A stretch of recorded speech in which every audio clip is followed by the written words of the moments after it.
Hey everybody, welcome to Kimmel's Irish Pub. Time for another movie review. Tonight's movie, Carolina, Caroline. Samara Weaving and Gallner. Kyra Sedgwick is in it. Somebody else is in it. I forget. Doing this all off memory, not reading anything. Look at me, I'm amazing. But it's a story of, I assume, Samara's character who's looking for her mother, meets up with this con artist who I assume is Gallner, and so they start like doing all this Bonnie and Clyde stuff. That my words, not their words. In the search for her mother, all along the South. So, I don't know, 6.7 on IMDb, 2,100 people rated it so far. So, I'm excited for this. Let's see what it's about, give you a better idea, let you know what I think. Stick around, I'll be back.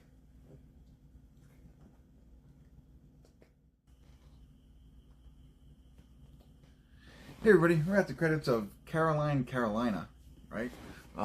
And you probably know the plotline. Like I said, it's a Bonnie and Clyde. It's a romantic heist. I think this was in the 80s. I don't know. I'm trying to piece it all together. 70s or 80s. There was like a Commodore 64 that they used, so that's what's leading me to say it's 80s. Maybe early 90s. I don't know. But it's like one of those cube monitors, not what we have today.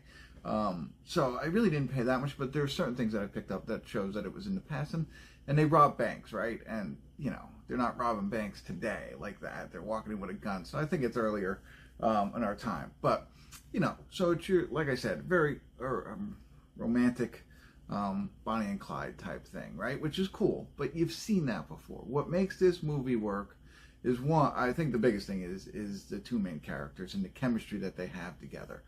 Samara Weaving, it's funny, she looks the same as in other movies, but in this movie she looked, I don't know, a lot better for some reason. The other movie with Jason Segel in it, I was like, but maybe she can just transform. I don't know, it doesn't matter. But and then Gallner, right? And so they're the Bonnie and Clyde of all of this, right? And like I said, she doesn't start this way, but she's working somewhere. She sees he does a little con trick, and if anybody understands it, I'd love to know it. The way they show it on TV, we'll come back to that, sorry. But she sees Kyle go in and do this con with the cashier and, take half the money that was theirs. That's what she says. And then she's intrigued by him, meets up with him. They start a little relationship. And, that's really what they're doing. She's trying, they're robbing. She's addicted to it. But and to each other. So the adrenaline from the, robberies or whatever, just like bank heists and different little cons.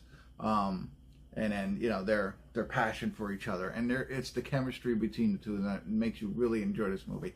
At least in my eyes, I liked them both, and I've seen them in other movies, but I thought they did great together. And so they have that. They have the period type thing, like I said, 80s or 90s going on with the car. I want to say it was a Nova, a Super Sport. Loved it. I thought that was awesome. And that he drives, that's in it a lot. And, just other nods to the time, like actual pay phones and stuff like that.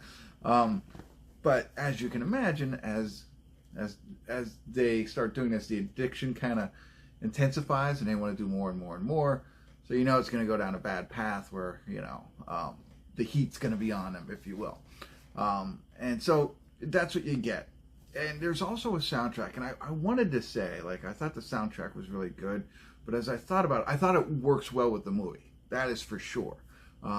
When I think back of all the songs that I was listening to, there is a little Chris Stapleton. It's all country, but a lot, and it's the old country, like the not the new wave country, or it's the old stuff. And now they're showing all the music right now.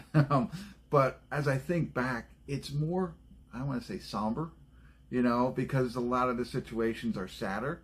So they're playing, there's Bruce Springsteen's in it, but, sadder songs, I think. It's still good at work. Like I said, it works really well with the film. And I enjoy that. Sometimes I think that's a missing piece that I don't pick up on. I think there's films that I watch that I don't get emotionally tied to, or I don't follow enough. And I think maybe because it's a lack of music or good music with the situation. So I'm going to try and keep my eye out for that. This one worked really well. It was filmed in Kentucky. I am just reading this. And I love the bars, They have all these different, like I always saw that before. I want to find these bars that these people go into on a regular basis. It's not overcrowded. They're shooting a little pool over here, everybody's having a good time and that kind of thing. And I think it's out west or in Kentucky, but like those types of bars would be fun to go into and hang out. So there you go. That's what I got. I don't know if I got any more. She does get to a point where she wants to go see her mom. That's Kyra Sedgwick. If I'm saying that right, that's who she wants to go and find. And so, I'm not going to spoil anything like that, but, eventually it gets to the point, like, I want to go find her, and the two people in love go and do that. So, and then from there, you can kind of assumed what was going to happen. But I think it works. I think it really, really works, and I like the final scene. I thought that was fun.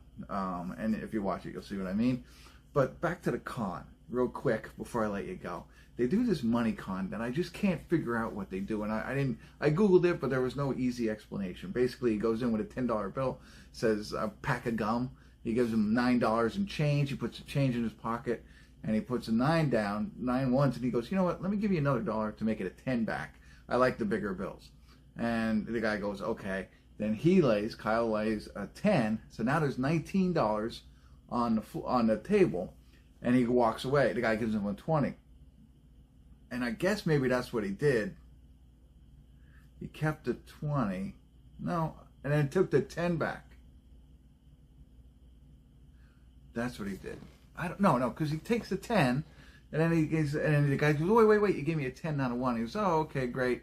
So he takes the 10 back and gives him $1. So it seems all even, right? That's the way it is. So I don't know, like when I read a little bit online, sometimes you're misdirection and you're shuffling the money, so maybe he took the 5 out. But she specifically says you took half of that money. I don't understand how that works. There might be a sleight of hand that we didn't see, but this is very frequent throughout the movie that they do this little money switch up. So maybe that's what he's doing. He plays with the money a little bit, and I don't know. But like just from what I saw, it doesn't seem to work. Like I get it, there's a misdirection there because he gave him a 10. No, wait, switch it out. But he still just gives him the $1, takes his original 10 back, and then he takes it and gives him another 10. So I don't know. All right, that's all I got for you. If you know it and you can explain it in a short way, love to hear it. Oh, and one other thing. I know if you stuck with me this far, I appreciate it. That Nova, that car, I always dreamed for my kid to buy an old car like that and fix it up for him. I am not mechanically inclined. That was my father-in-law, but he's no longer with us, so won't be able to do that for my son unless I try and become mechanical now. All right, but I thought that's the kind of car. Wouldn't it be cool if you're 16 you had that car? All right, that's it. I'm rambled. Gave you too much insight. Hopefully some of it was helpful. Thanks for tuning in. Kimmel's Irish Pub.